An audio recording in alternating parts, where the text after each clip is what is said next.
Pick करने का तरीका पहला थोड़ा सा देखिए।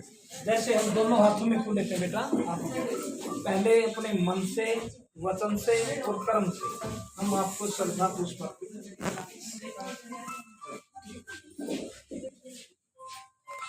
Very good. पुष्प अर्पित करते रहो। अगरबत्ती लगाते रहें। अब एक एक करके खोल के बताएंगे। जो शब्द पाली भाषा के आएंगे उनकी हिंदी बतानी बहुत जरूरी है, क्योंकि बड़ों को तो शायद हो सकता मालूम हो, जो छोटे छोटे बच्चे आए हैं हमने तो इनको सिखाना है। तो सभी बहनें साथी अपने अपने स्थान पर खड़े हो जाए। के बाद नमो तस्से भगवतो भगवतो अरहतो सम्मा संबुद्धस्से सम्मा संबुद्धस्से नमो तस्से नमो तस्से भगवतो के लिए, कल्याण के लिए संत कबीर साहब ने हमारे को बहुत अच्छा मार्ग दिखाया। तो बाबा साहब ने संत कबीर को दूसरा गुरु मान लिया। तीसरा गुरु किसको माना? महात्मा ज्योतिबा फुले को। महात्मा ज्योतिबा गुरु माना। तीसरा गुरु कब माना? इनकी सत्य शोधक समाज एक किताब लिखी थी बाबा साहब ने, ज्योतिराव फुले ने सत्य शोधक किताब लिखी थी और एक गुलामगिरी किताब लिखी थी। गुलामगिरी किताब बाबा साहब ने पढ़ी। तो तीसरा गुरु ज्योतिराव फुले को माना। ज्योतिराव फुले ने क्या था इनका जीवन परिचय? ज्योतिराव फुले का जीवन चरित्र क्या था? हम सभी बहनों ने, सभी भाइयों ने इनका अनुसरण करना चाहिए।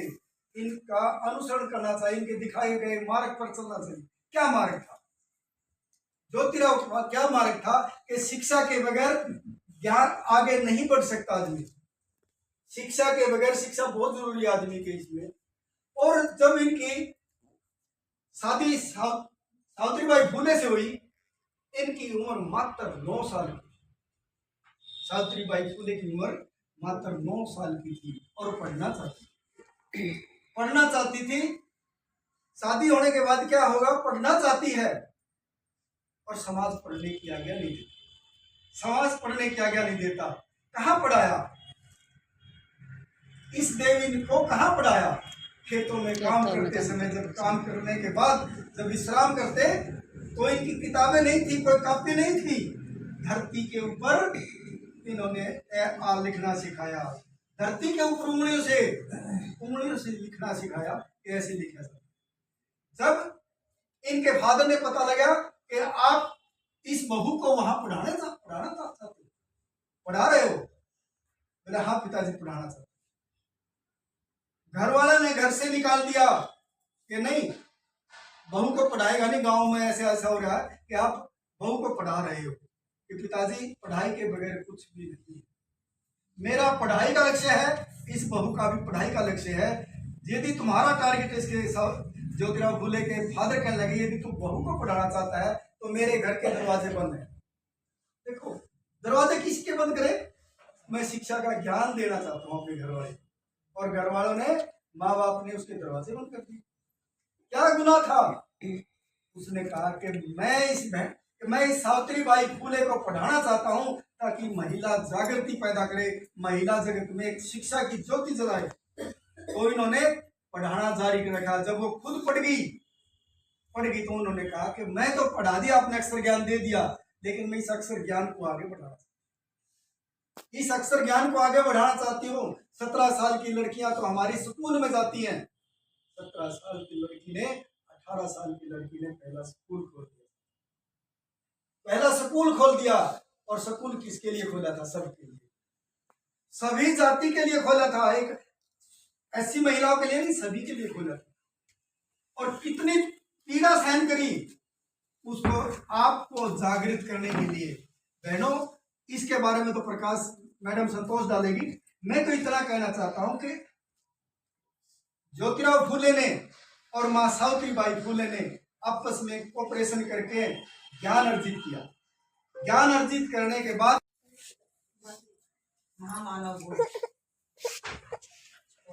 नमन करती हूँ। उन्हीं की विचारधारा को आगे बढ़ाने का काम करने वाले डॉक्टर भीमराव अम्बेडकर जी को शत शत नमन करती हूँ। और उनके साथ साथ महात्मा ज्योतिराव गोविंदराव फूले जी को मैं कोटि कोटि चरण स्पर्श करती हूँ। और उन्हीं की पत्नी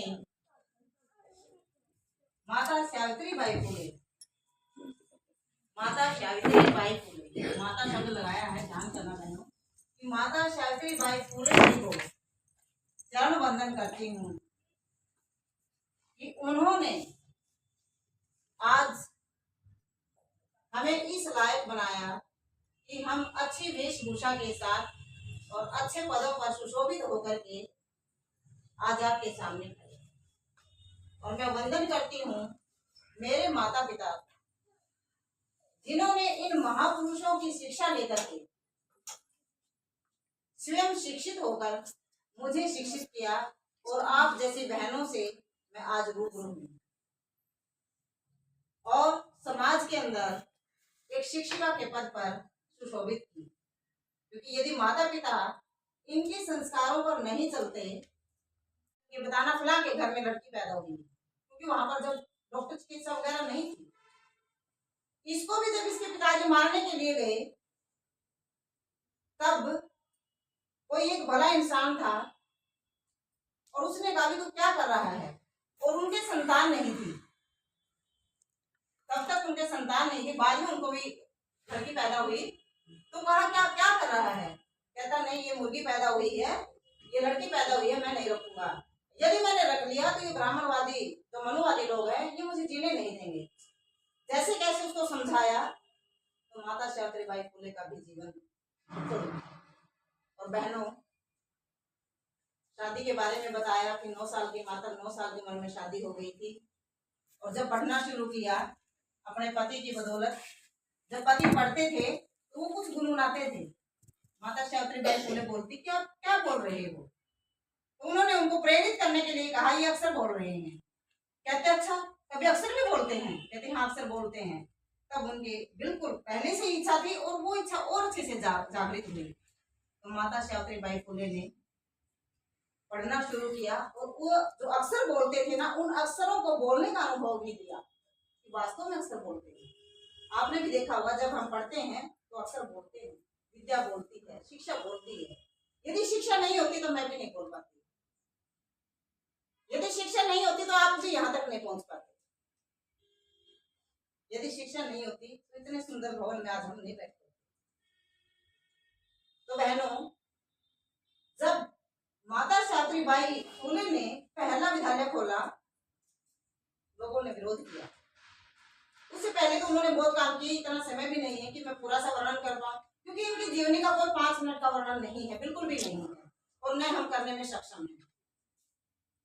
जब उन्होंने पहला विद्यालय खोला मात्र 9 लड़कियां थी और 9 लड़कियों को उस घर के अंदर पता कैसे ले जाया जाता था, कूड़े की जो रेडी होती है, हमने हमारी यूनिट ने, हमारी सत्संग मंडली है पूरी जिंदगी बहुत अच्छी है और बहुत समाज के लिए काम कर रही है। हमने माता सावित्रीबाई फूले की फिल्म देखी, हमने सभी ने इकट्ठा होकर के माता सावित्रीबाई फूले की फिल्म देखी और उस फिल्म के अंदर भी उन्होंने दिखाया कि जब वो विद्यालय के अंदर उन लड़कियों को ले जाने लगी, उनके परिवार वालों ने भी विरोध शुरू कर दिया और लड़कियां किताबों की जगह पर कपड़े डालती बैग में कि कभी पता नहीं लग जाए कि हम पढ़ने के लिए जा रही हैं। और टाइम देते हैं कि आपको 15 दिन ऐसा करना पड़ेगा, 20 दिन ऐसा करना पड़ेगा, 1 महीना ऐसा करना पड़ेगा। उस दौरान क्या होता है कि हमारा जो दिमाग है, जो हमारी मेन दिक्कत है, प्रॉब्लम है, उससे हटके हमारा दिमाग उस तरफ चला जाता है, उस आस्था की तरफ चला जाता है कि भाई हमें ये करना है। तो ऑटोमेटिकली अगर 2 के बीच में अगर विरोधाभास हो रहा था तो कहीं ना कहीं एक शांत हो गया है, तो दूसरा जो है अपने आप थोड़े दिन में शांत हो जाएगा और ऐसा लगने लग जाता है कि हमारी मुसीबत दूर होती जा रही है, कि ये उसका असर है जो उस पुजारी ने, पंडित ने जैसा भी हमें बोला था। लेकिन वो होता नहीं है उसका असर, वो धीरे धीरे करके अगर आप केवल एक हमारा माइंड जो है वो डाइवर्ट हो जाता है, इसके अलावा कुछ नहीं होता। जो भी प्रॉब्लम होती है वो हमारे खुद के करने से ही ठीक हो पाती है। जब हम आपस में जैसे भी इसका भी जो भी विवाद हो, अगर हम आपसी में तालमेल बना के चलते हैं या उस प्रॉब्लम का सोल्यूशन निकालते तभी निकलता है, अदरवाइज वो प्रॉब्लम एज इट इज ही रहती है। तो थोड़ा सा मैं इसी बात के ऊपर बताती हूँ आपको। आज हमारे समाज में स्त्रियां कितनी जनसंख्या का हिस्सा बनकर नहीं रहना चाहती हैं, बल्कि वे पुरुषों की तरह समाज और परिवार में मनुष्य बनकर केंद्र में आना चाहती हैं। यानी कि महिलाएं जो है केवल महिलाएं नहीं बनना चाहती, वो दिखाना चाहती हैं कि भाई हम भी इस समाज का हिस्सा हैं, हमें भी कहीं ना कहीं उतनी भागीदारी मिलनी चाहिए। अगर आपको जानकारी हो तो संसद में भी ये मुद्दा उठा था कि 33% जो विधेयक होते हैं वो महिलाएं होनी चाहिए, रिजर्वेशन महिलाओं की होनी चाहिए संसद में, लेकिन अभी ऐसा नहीं हुआ। आज की स्थिति में महिलाओं की स्थिति से आप बिल्कुल अच्छे से परिचित हैं और सभी जानते हैं कि हमारे आसपास की महिलाओं की स्थिति कैसी है। घर में बाहर में काम करने पे जो भी महिलाएं जाती हैं, चाहे वो घर में काम कर रही है, वो बाहर जाके काम कर रही है, पिसती रहती है। कैसे पिसती रहती है? जो घर पे महिलाएं काम करती है, आई थिंक वो सोचती रहती है कि भाई जो महिलाएं घर से बाहर चली गई, ऑफिस चली गई, स्कूल चली गई, जैसे भी चली गई, बिल्कुल मजे करके आ रही है। और जो कामकाजी महिलाएं हैं वो ये समझती हैं कि भाई जो महिलाएं घर पे रह रही हैं शायद वो ही सुख चैन से जी रही हैं, जितना प्रेशर हमारे ऊपर है उतना शायद इनके ऊपर नहीं है। और एक मेरे पुराने टाइम की बात बताती हूँ कि एक मैडम थे और वो यूं ही कहती थी कि जैसे ही हमारा टाइम होता था स्कूल से आने का 2:30-3 बजे, तो वो मैडम ये कहती थी कि अब जो घर में रहने वाली महिलाएं सारा दिन जैसे भी उन्होंने टाइम स्पेंड किया, लेकिन अब जब उनके पति के आने का टाइम हो रखा है तो वो नहा धो के सज समझ के तैयार हो जाती है, फ्रेश मूड के साथ मिलती हैं।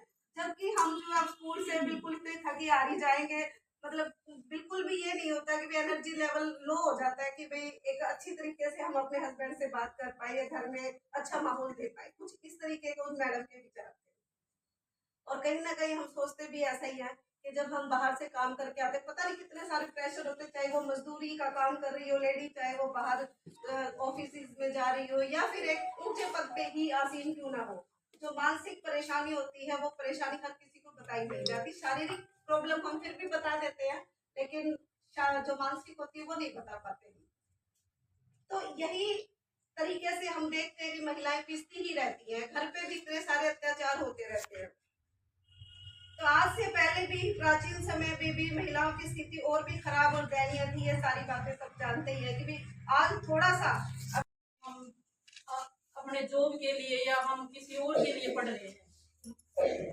शिक्षा वही होती है, हमें क्या सिखाती है कि हमें बोलना होना चाहिए, किसके साथ कैसे बोलना चाहिए।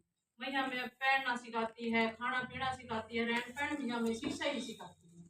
हमें अपने बच्चों को बोलना सिखाना चाहिए, रिस्पेक्ट देनी चाहिए। भाई बड़ों की कैसे रिस्पेक्ट देते हैं, कैसे उसको बोलना सिखाना चाहिए, यही हमारी एक शिक्षा है। और मैं भी यही प्रेरणा लेकर यहाँ हम इनके बताए हुए रास्तों पे चले। इन्होंने जो संघर्ष किया उसको देखते हुए अपने संघर्षों को कंपैरिजन करें। क्या करते हैं हम आपस में बात करते हैं, कहते नहीं मेरा तो जीवन इतना कष्ट में है, मेरा जीवन इतना कष्ट में है। लेकिन अगर हम इन महापुरुषों का जीवन को सामने रख के देखें तो हम तो कुछ भी इस कष्ट में नहीं है, हमें तो सारी सुविधाएं मिली हुई हैं, लेकिन हम कर क्या रहे हैं? सिर्फ एक दूसरे की निंदा कर रहे हैं, चुगली कर रहे हैं, दूसरे की टांग खींचने में लगे हैं, सपोर्ट करने में नहीं लगे हुए। तो मेन मकसद हमारा ये होना चाहिए